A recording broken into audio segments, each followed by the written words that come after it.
શ્રીરામ દીકરા ગઈકાલે આપણે ઉત્કલન બિંદુ ઉન્નયન અને ધાર બિંદુ અવનયન આ બે ટોપિક શીખેલા. ધાર બિંદુ અવનયનની અંદર આપણે કોયડાના જે દાખલા હતા તે આપણે રવા દીધેલા. તો હવે આપણે સ્ટાર્ટ કરીએ.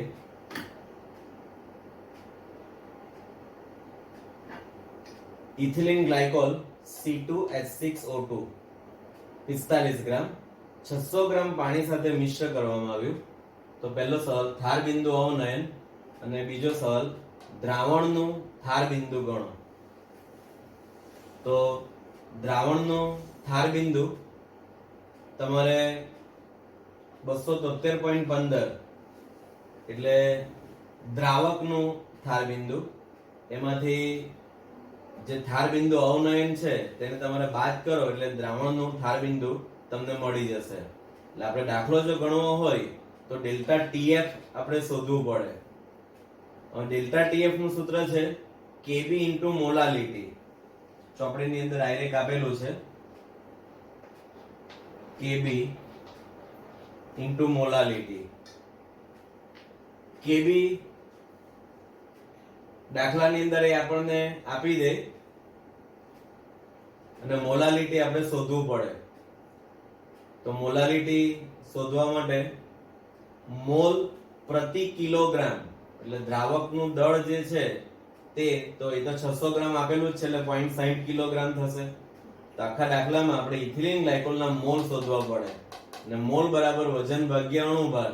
તો ઇથિલિન ગ્લાયકોલના મોલ બરાબર વજન ભાગ્યા અણુભાર, એનો અણુભાર 62.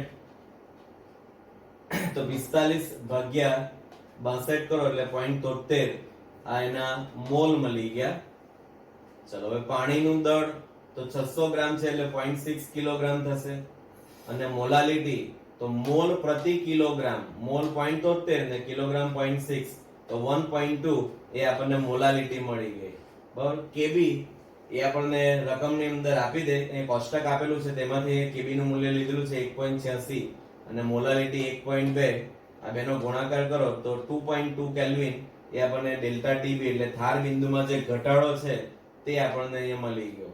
અને જલીય દ્રાવણનું ધાર બિંદુ તમારે દ્રાવણનું ધાર બિંદુ કે તમને તો દ્રાવકના ધાર બિંદુમાંથી આ ધાર બિંદુનો જે ઘટાડો છે તેને તમારે બાદ કરવું પડે. તો 2.2 એને બાદ કરી નાખ્યા તો જવાબ આવ્યો 270.95 કેલ્વિન. આ દ્રાવણનું ધાર બિંદુ કહેવાશે. ઓકે.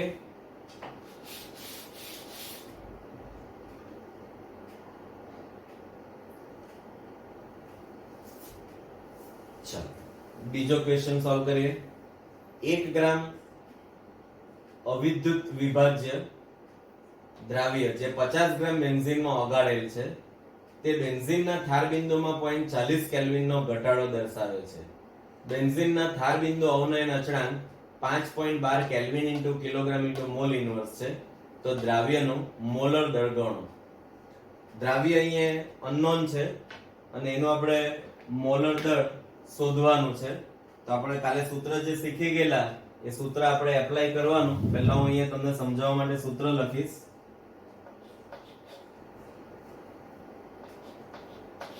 ડેલ્ટા TF બરાબર KF into molality. KF into હવે મોલાલિટી નું સૂત્ર એ આપણને આવડે છે. તો 1000 ગુણ્યા દ્રાવ્યનું વજન W2 છેદમાં દ્રાવ્યનો અણુભાર M2 ગુણ્યા દ્રાવકનું વજન W1. તો દીકરા આ જે બધા ટર્મ્સ જે છે તે આપણને ખબર હોવા જોઈએ અને એ જે પદ છે તેને આપણે આ રકમમાંથી શોધીને કિંમત સૂત્રમાં મૂકી દે એટલે જવાબ આવી જશે. ચાલો આપણે ટ્રાય કરીએ. તો પહેલા આપણને જોઈએ KF. તો અહીં આપેલા છે બેન્ઝીનના ધાર બિંદુ અવનયન અચળાંક 5.12. તો આપણે KF ની જગ્યાએ મૂકી દીધા 5.12. ચલો 1000 એ અચળ પદ છે એટલે 1000 અહીં આવી ગયા. W2 એટલે દ્રાવ્યનું વજન શોધી કાઢીએ. 1 ગ્રામ આપેલું છે તો અહીં 1 ગ્રામ મૂકી દીધા છેદમાં M2 એટલે દ્રાવ્યનો અણુભાર જે આપણે શોધવાના છે એને આપણે સૂત્રનો કરતા બનાવ્યો અહીંયા.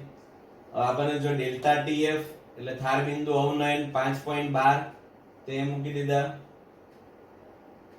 સોરી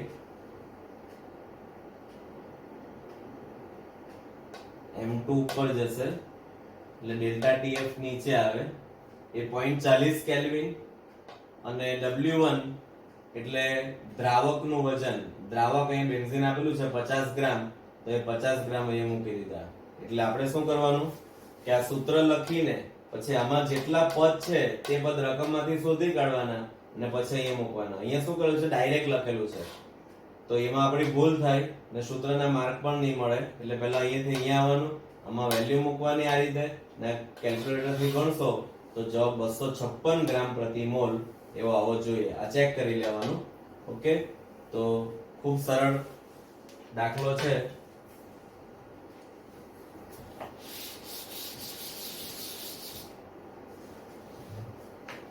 હવે આપણે સંખ્યાત્મક ગુણધર્મની અંદર એક નવો ટોપિક અભિસરણ દબાણ અથવા અભિસરણ, જેને ઓસ્મોસિસ તરીકે ઓળખાય.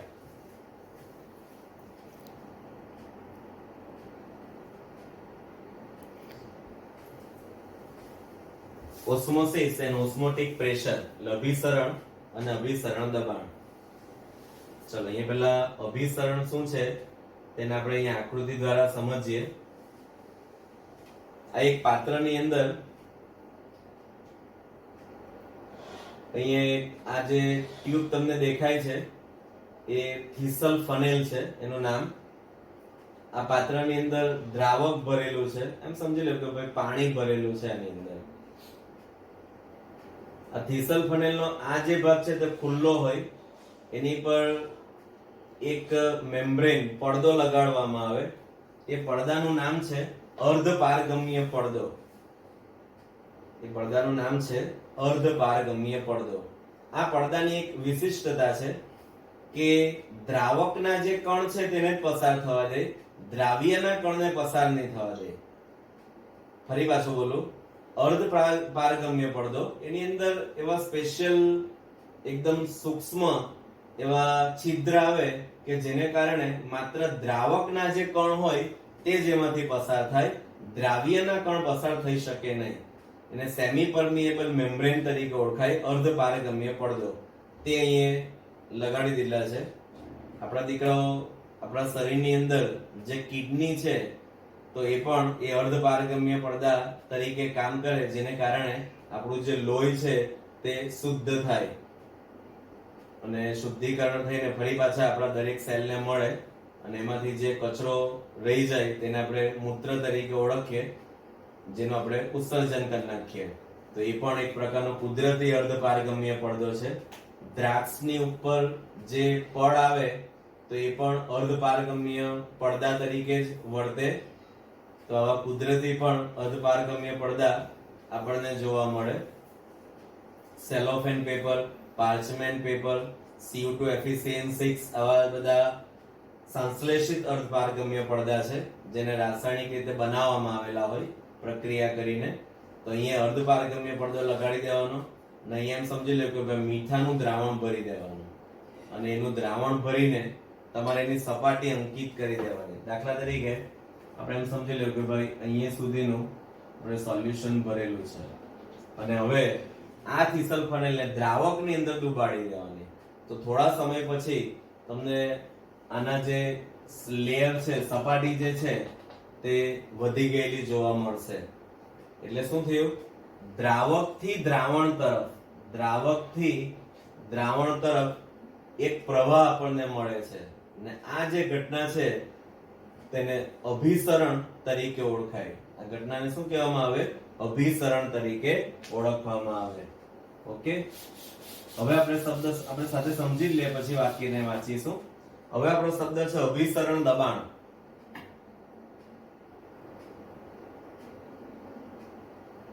ચલો ફરી પાછા અહીંયા અભિસરણને સમજવા મળશે. જો આ બે પાત્ર છે, બે પાત્રને આપણે અહીંયા કનેક્ટ કરેલું છે, પણ અહીંયા એક હળદર મૂકી દીધું છે. Semi પરમિએબલ membrane. અર્ધપારગમ્ય પડદા અહીંયા વચ્ચે રાખેલો છે. આ બાજુ દ્રાવણ છે અને આ બાજુ દ્રાવક છે. તો અત્યારે આપણે એવું સમજીએ તો આ સેમી પરમેબલ અર્ધપારગમ્ય પડદાને લીધે શું થશે? દ્રાવક થી દ્રાવણ તરફ તમને એક પ્રવાહ જોવા મળશે આ દિશામાં. ક્યાંથી ક્યાં? દ્રાવક થી દ્રાવણ તરફ તમને એક ફ્લો પ્રવાહ જોવા મળશે, જેને આપણે અભિસરણ તરીકે ઓળખીએ. હવે આ બંને ઉપર એક સરખું પ્રેશર શરૂઆતમાં છે, P એટમોસ્ફિયરિક પ્રેશર, એ આપણે એને લાગુ પાડેલું છે. હવે એક દબાણ આપણે એવું ઉત્પન્ન કરીએ અહીંયાથી કે જે દબાણથી આ જે પ્રવાહ છે આ બાજુ આવતો, એટલે અભિસરણની જે ઘટના છે તે અટકી જાય. એટલું અહીંયા પ્રેશર વધારે એક્સ્ટ્રા અહીંયા આપીએ, કારણ કે પ્રવાહ આ બાજુ આવે છે એટલે આ બાજુ આપણે દબાણ આપીએ તો આ જે પ્રવાહ આ બાજુ આવે છે તે અટકી જાય. ને એ જે દબાણ તમે આપ્યું કે જેને કારણે અભિસરણની ઘટના છે એ બંધ થઈ જાય, બસ એને અભિસરણ દબાણ તરીકે ઓળખાય. આ જે પાઈ એ લખેલું છે તે અભિસરણ દબાણ છે.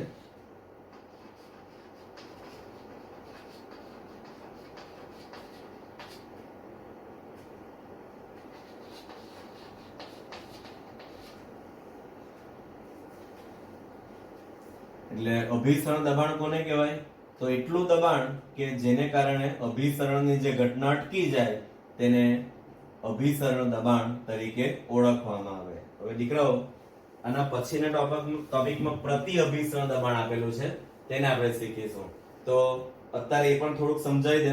હવે આની અંદર હું એટલું દબાણ ઉત્પન્ન કરું કે જેને કારણે પ્રવાહ ઉલટાઈ જાય. દ્રાવકથી દ્રાવણ તરફ આવતો હતો તેની જગ્યાએ દ્રાવણથી દ્રાવક તરફ, કારણ કે પ્રેશર હવે હું આપું છું એટલે પ્રેશર એટલું વધારે આપું જેને કારણે આ ઘટના ઉલટી થઈ જાય. અને એ જે ઘટના છે તેને રિવર્સ ઓસ્મોસિસ તરીકે ઓળખાય. આ રિવર્સ ઓસ્મોસિસ નું શોર્ટ ફોર્મ બોલીએ તો આરઓ. તો તમે ઘરની અંદર આરઓ પ્લાન્ટ જે લગાવો છો તો તેનું નામ છે રિવર્સ ઓસ્મોસિસ. એને પ્રતિ અભિસરણ ઘટના તરીકે એને ઓળખવામાં આવે, બરાબર, જેને કારણે આપણે પાણીનું શુદ્ધિકરણ કરી શકીએ. આપણા ઘરે જે વોટર પ્યોરિફિકેશન પ્લાન્ટ છે તે આ સિદ્ધાંત પર કાર્ય કરે.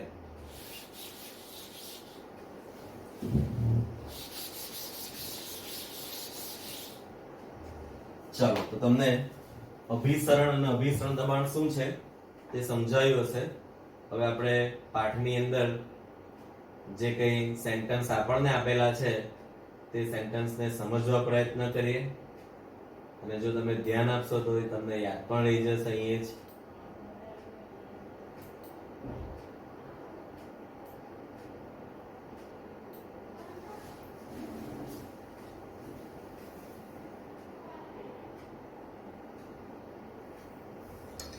આપણે ઘણી પરિઘટનાઓ કુદરતમાં અને ઘરમાં જોઈએ છે. ઉદાહરણ તરીકે કાચી કેરી જ્યારે બ્રાઇન એટલે ક્ષારનું પાણી માં આંઠીએ ત્યારે તે સંકોચાઈ જાય છે. કરમાયેલા ફૂલો તાજા પાણીમાં મૂકવામાં આવે તો નવજીવન પ્રાપ્ત થાય છે. લોહીના કોષને ક્ષારીય પાણીમાં મૂકવામાં આવે ત્યારે ક્ષીણ થઈ જાય છે. અહીં અંડરલાઈન કરતો બધા જ ઉદાહરણ યાદ રાખવાના છે, પણ કોઈ વાર તમને MCQ માં પૂછાય. લોહીના કોષને ક્ષારીય સોલ્ટેડ વોટરમાં મૂકવામાં આવે તો એ સંકોચાઈ જાય, ક્ષીણ થઈ જાય, કોલેપ્સ થઈ જાય. આપણે આ બધી પ્રક્રિયાઓ જોઈએ તો તે બધામાં એક સામાન્ય વસ્તુ મળે કે તે છે કે આ બધા જ પદાર્થો પડદાથી બંધિત હોય છે. એક પ્રકારના મેમ્બ્રેન હોય, પડદા હોય. આ પડદા પ્રાણી અથવા વનસ્પતિ જ ઉદ્ગમમાંથી હોઈ શકે છે. અને આવા જ કુદરતી પડદા જેવા કે ભૂંડનું મૂત્રાશય, બ્લેડર અથવા પાર્ચમેન્ટ અથવા સંશ્લેષિત જેવા કે સેલોફેન પણ હોય છે. એટલે ભૂંડનું મૂત્રાશય, પાર્ચમેન્ટ પેપર, સેલોફેન પેપર આ બધા અર્ધપારગમ્ય પડદા. તમને કીધું અર્ધપારગમ્ય પડદાની ખાસિયત શું છે? એ માત્ર દ્રાવકને જ પસાર થવા દે, દ્રાવ્યને પસાર થવા દેતા નથી. આ પડદા એ સળંગ શીટ અથવા તો ફિલ્મ જેવા દેખાય છે. આમ છતાં પણ તે એવી જાળીદાર રચના ધરાવે છે જે ઉપસૂક્ષ્મય કાણા, એની અંદર એવા છિદ્રો હોય અથવા છિદ્રો ધરાવે છે. પાણી જેવા દ્રાવકના નાના અણુ એનાથી આરપાર પસાર થાય છે પણ દ્રાવ્ય જેવા પદાર્થનો અણુ અટકી જાય છે. આ પ્રકારના ગુણધર્મો ધરાવતા પડદા અર્ધપારગમ્ય પડદા તરીકે ઓળખાય છે. Semi permeable membrane SPM. ધારો કે માત્ર દ્રાવકમાંના અણુઓ આવા અર્ધપારગમ્ય પડદામાંથી પસાર થઈ શકે છે. જો આવા પડદાને દ્રાવક અને દ્રાવણની વચ્ચે આકૃતિમાં દર્શાવ્યા પ્રમાણે મૂકવામાં આવે, આપણે જોયું તો દ્રાવકના અણુ પડદામાંથી શુદ્ધ દ્રાવકથી દ્રાવણ તરફ વહે છે.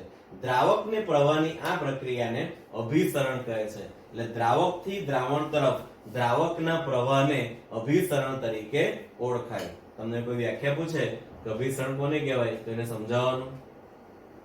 આ પ્રવાહ સંતુલન પ્રાપ્ત થશે ત્યાં સુધી ચાલુ રહેશે. જો દ્રાવણ પર કેટલુંક વધારાનું દબાણ લાગુ પાડવામાં આવે તો દ્રાવકના પ્રવાહને અર્ધપારગમ્ય પડદામાંથી પોતાની તરફથી દ્રાવણ તરફ પસાર થતો રોકી શકાય છે.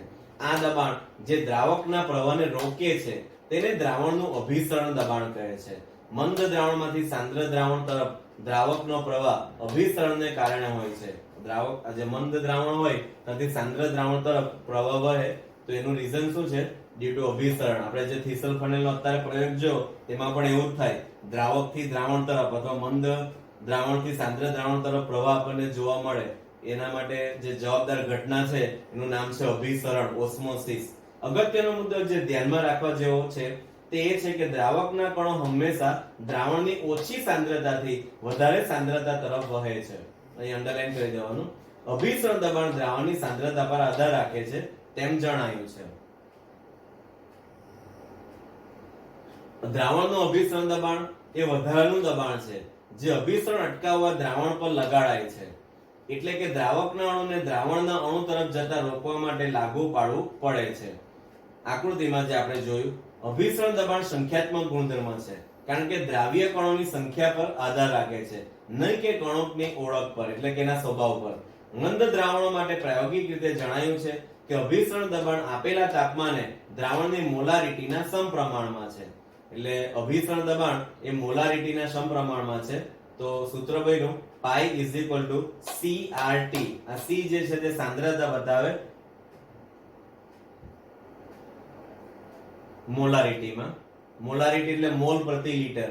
અહીંયા પાઈ અભિસરણ દબાણ છે, R વાયુ અચળાંક છે. અહીં C સાંદ્રતા મોલારિટીમાં છે તો એ મોલ પ્રતિ લિટર. દ્રાવ્યનું વજન છેદમાં દ્રાવણનું કદ લિટરમાં. એટલે પાઈ બરાબર N2RT upon V. અહીંયા દીકરાઓ V ને આ બાજુ લઈ આવો તો પાઈ ઇન્ટુ V બરાબર NRT. તો આપણે PV NRT એવું સૂત્ર શીખેલા. એમાં P સામાન્ય દબાણ હતું, અહીંયા અભિસરણ દબાણ છે. અહીંયા V દ્રાવ્યના N2 મોલ માં ઓગાળેલા દ્રાવણનું કદ છે. અણુભાર M2 ધરાવતા દ્રાવ્યના W2 ગ્રામ દ્રાવ્ય દ્રાવણમાં હાજર હોય. હવે મોલ બરાબર સૂત્ર વજન ભાગ્યા અણુભાર. દ્રાવ્યનું વજન છેદમાં દ્રાવ્યનો અણુભાર. ચાલો અહીંયા આપણે N2 ની જગ્યાએ મૂકી દે. V ને આ બાજુ લઈ આવે. પાઈ ઇન્ટુ V બરાબર W2RT upon M2. મોલ બરાબર વજન ભાગ્યા અણુભાર. દ્રાવ્યનું વજન, દ્રાવ્યનો અણુભાર. અને અણુભારને સૂત્રના કરતા બનાવો તો તમે અનનોન સબસ્ટન્સ નો અણુભાર જે રીતે આગળ જોયું તો આ સૂત્ર પરથી શોધી શકો. M2 બરાબર WRT છેદમાં પાઈ ઇન્ટુ V બરાબર. W2 કોણ? દ્રાવ્યનો વજન, R વાયુ અચળાંક, T નિરપેક્ષ તાપમાન, અભિસરણ દબાણ, દ્રાવણનું કદ. W2 T પાઈ અને V જાણીએ તો એ દ્રાવ્યનું મોલ દર ગણી શકે. આ બધા પદ આપણને ખબર હોય તો દ્રાવ્યનો અણુભાર આપણને મળી જાય. અભિસરણ દબાણનું માપન દ્રાવ્યનું મોલર દર નક્કી કરવાની બીજી રીત પૂરી પાડે છે. તમે કોઈ બી દ્રાવ્યનું અણુભાર નક્કી કરવો હોય તો આના દ્વારા નક્કી કરી શકાય. આ બીજી બધી પદ્ધતિ કરતા આ પદ્ધતિ અગત્યની છે. એટલા માટે અગત્યની છે દીકરાઓ કે પોલિમર જેવા જે બૃહદ અણુ, મોટા અણુ છે તેનો અણુભાર બી આપણે આના દ્વારા શોધી શકીએ. આ પદ્ધતિ વિશાળ રૂપે પ્રોટીન, પોલિમર અને બીજા બૃહદ અણુ ના મોલર દર નક્કી કરવા ઉપયોગમાં લેવાય છે. અભિસરણ પદ્ધતિ બીજી પદ્ધતિઓ કરતા લાભદાયી છે. આવો સવાલ 2 માર્કમાં પૂછે શા માટે, તો અહીંથી જવાબ લખવાનો. કારણ કે નંબર 1 ઓરડાના તાપમાનની આસપાસ દબાણનું માપન અને મોલારિટીને બદલે દ્રાવણની મોલારિટીનો ઉપયોગ થાય છે. અન્ય સંખ્યાત્મક ગુણધર્મોની સરખામણીમાં ઘણા મંદ દ્રાવણ માટે તેની માત્રા ઘણી મોટી છે. દ્રાવ્યના મોલર દર નક્કી કરવામાં અભિસરણ દબાણ પદ્ધતિ, ખાસ કરીને જૈવ અણુઓ જે ઊંચા તાપમાને સ્થાયી હોતા નથી અને પોલિમર જેમની દ્રાવ્યતા ઘણી ઓછી હોય છે તેમના માટે તે વધુ ઉપયોગી છે.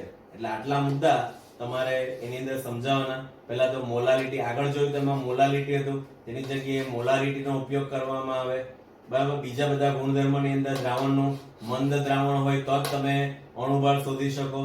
ત્યારબાદ આની અંદર મોલર દર નક્કી કરવામાં અભિસરણ દબાણ જે છે તે જૈવિક અણુઓ જે છે તે ઊંચા તાપમાને તો સ્થાયી રહી શકતા નથી, તો આ પદ્ધતિ દ્વારા તમે એનો અણુભાર નક્કી કરી શકો. અને પોલિમર જેવા જે અણુ હોય જેની દ્રાવ્યતાનો અણુભાર ખૂબ વધારે હોય, દ્રાવ્યતા ઓછી હોય તો તેનો પણ અણુભાર તમે આના દ્વારા નક્કી કરી શકો છો. ચલો, હવે બે દ્રાવણ એવા હોય કે જેના અભિસરણ દબાણ સરખા હોય તો તેને સમ અભિસારી દ્રાવણ તરીકે ઓળખવામાં આવે. આપેલ તાપમાને સરખા અભિસરણ દબાણ ધરાવતા બે દ્રાવણોને સમ અભિસારી દ્રાવણો કહે છે. આવા દ્રાવણોને જ્યારે અર્ધ પારગમ્ય પડદા વડે અલગ કરવામાં આવે ત્યારે તેમની વચ્ચે અભિસરણ થતું નથી. ઉદાહરણ તરીકે લોહીના કોષમાં રહેલા દ્રાવક સાથે સંકળાયેલા અભિસરણ દબાણ 0.9% દળ ભાગ્યા કદ એટલે W/V સોડિયમ ક્લોરાઇડના દ્રાવણ જેને સામાન્ય ક્ષારીય દ્રાવણ કહે છે તેના જેટલું હોય છે. આપણા બ્લડની અંદર દીકરાઓ જે સોડિયમ ક્લોરાઇડ એનું જે પ્રમાણ છે તે 0.9% W/V જેટલું છે. એ સામાન્ય NaCl ના જે સાંદ્રતા છે એના જેટલું હોય. આથી તેને નસમાં સીધું દાખલ કરવામાં આવે છે. આપણને જ્યારે બાટલા ચડાવે તેની અંદર કોન્સન્ટ્રેશન એટલું હોય. બીજી બાજુ જો આપણે લોહીના કોષને 0.9% W/V કરતા વધુ સોડિયમ ક્લોરાઇડ ધરાવતા દ્રાવણમાં મૂકીએ, આ ટોપિક તમારે યાદ રાખવાનો છે MCQ માં, તો પાણી કોષની બહાર નીકળી જાય છે. નાવું જો થાય તો કોષ સંકોચાઈ જાય અને આવા દ્રાવણને અતિ અભિસારી, જેને હાઇપરટોનિક તરીકે વધારે હોય તો એના માટે શબ્દ હાઇપર વપરાય, એટલે અતિ અભિસારી દ્રાવણ તરીકે ઓળખાય. જ્યારે સાંદ્રતા 0.9% W/V કરતા વધારે હોય તો કોષ સંકોચાઈ જાય. હવે ઉલટી પ્રક્રિયા, જો સાંદ્રતા 0.9% W/V થી ઓછી હોય તો દ્રાવણને અલ્પ અભિસારી હાઇપો, ઓછા માટે શબ્દ છે હાઇપો, વધારે માટે હાઇપર. કોઈ વાર આપણને ટેન્શન આવી જાય બરોબર ને, હાઇપર ટેન્શન છે એ વધારે માટે શબ્દ વપરાય. તો તમે ઓછી સાંદ્રતા દ્રાવણમાં આપણા સેલને મૂકશો તો શું થાય? તો આ કિસ્સામાં કોષ દ્રાવણમાં મૂકવામાં આવે તો પાણી કોષની અંદર વહે છે અને કોષ ફૂલે છે. બરોબર, આ શોર્ટ ક્વેશ્ચન ની અંદર તમને કામ લાગશે એટલે એને તમારે યાદ રાખવાનું. આ વિભાગની શરૂઆતમાં નિર્દેશ કરેલી પરિઘટના અભિસરણના આધારે સમજાવી શકાય છે. ક્ષારના દ્રાવણમાં આઠેલી કાચી કેરી અભિસરણને કારણે પાણી ગુમાવે છે. આ બધા એના એપ્લિકેશન્સ છે અને પાણીમાં સંકોચાય છે. કરમાયેલા ફૂલ જ્યારે તાજા પાણીમાં મૂકવામાં આવે ત્યારે નવપલ્લિત થાય છે, એટલે એકદમ ખીલી જાય. ગાજર કે જે પાણી ગુમાવવાને કારણે નરમ પડી ગયું હોય તેને પાણીમાં રાખતા ફરી પાછું કડક થઈ જાય છે. તેના કોષમાં અભિસરણ દ્વારા પાણી દાખલ થશે. 0.9% W/V થી ઓછા ક્ષાર ધરાવતા દ્રાવણમાં મૂકવામાં આવે તો લોહીના કોષ તેમના અભિસરણથી પાણી દાખલ થવાને કારણે ફૂલે છે, જે આપણે ઉપર જોયું. જે લોકો વધુ પડતું મીઠું અથવા ખારા પદાર્થો ખાય છે તેઓ તેમની માંસપેશીઓમાં અને આંતરકોષીય જગ્યાઓમાં અભિસરણને કારણે પાણી જળવાઈ રહેવાનો અનુભવ કરે છે. પરિણામથી જાડાઈ અથવા ફૂલવાને શોથ કહે છે. આપણી નસ ફૂલી જાય. જમીનમાંથી પાણીનું વૃક્ષના મૂળમાં જવું અને ત્યારબાદ વૃક્ષના ઉપરના ભાગમાં જવું તે અંશતઃ રીતે અભિસરણને કારણે હોય છે. આખી ગુરુત્વાકર્ષણ કરતા ઉલટી ઘટના થાય, જેમાં આપણે શીખીએ કે પાણી હંમેશા નીચેથી ઉપર તરફ વહે, પણ આપણે જોઈએ કે વૃક્ષની અંદર નીચેથી ઉપર, એમાં કોઈ મોટર નથી મૂકેલી છતાં પણ ઉપર સુધી પાણી પહોંચે છે. તેના માટે અંશતઃ થોડોક જવાબદાર ભાગ કોણ છે? અભિસરણ. ક્ષારથી માંસનું પરિરક્ષણ અને ફળોમાં ખાંડ ઉમેરવાથી તે બેક્ટેરિયાની અસર સામે રક્ષણ આપે છે. અભિસરણ પ્રક્રિયાની મારફતે ક્ષાર લગાડેલ માંસ અથવા શર્કરા રસિત ફળો પાણી ગુમાવે છે અને સંકોચાય છે અને મરી જાય છે. આ બધી સામાન્ય બધી એપ્લિકેશન્સ આપેલી છે, તો તમારે એની ઉપયોગિતામાં અથવા એમાં યાદ રાખવાનું. હવે આપણો ટોપિક છે પ્રતિ અભિસરણ અને પાણીનું શુદ્ધિકરણ.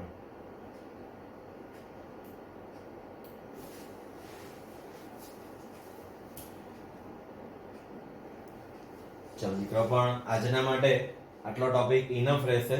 આપણે નેક્સ્ટ ડે રિવર્સ ઓસ્મોસિસ પ્રતિ અભિસરણ એ આપણે શીખીશું. અને અસામાન્ય આણ્વીય દળ એક ટોપિક આપણો આ ચેપ્ટરની અંદર બાકી રહેશે, એટલે લગભગ નેક્સ્ટ ડે આપણું ચેપ્ટર પૂરું થઈ જશે. ઓકે, શ્રીરામ બેટા, શ્રીરામ.